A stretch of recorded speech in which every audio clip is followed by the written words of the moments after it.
installing the taillights here on the Sunny Truck. They basically attach with two screws that attach to the body frame through where the taillight hole is in the body.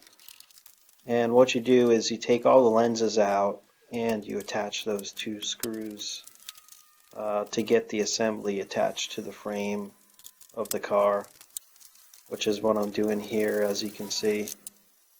Once you have that done, then you want to go ahead and put the chrome trim on and all the lens plates, starting with the amber plate at the top, the brake light plate, which is the red plate in the middle, and the clear or white plate at the bottom, which you just saw there, which is the reverse lights. And those just screw in with metal trim screws that come with the assembly.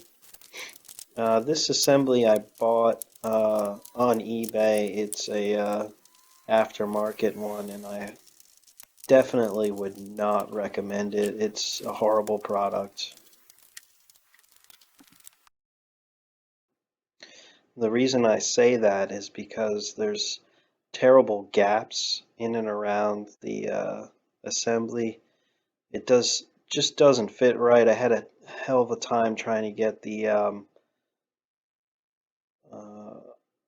the lenses on and fit properly, and it was just really not a good product, unfortunately. And you get what you pay for these days. I think it came from Thailand or someplace like that in Malaysia or someplace that's making aftermarket taillights.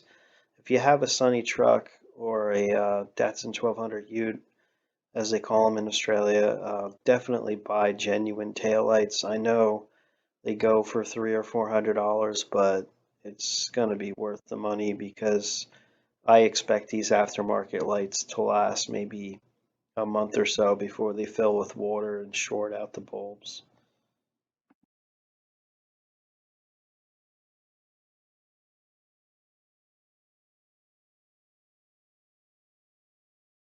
I also was able to install the license plate lights on the rear as well.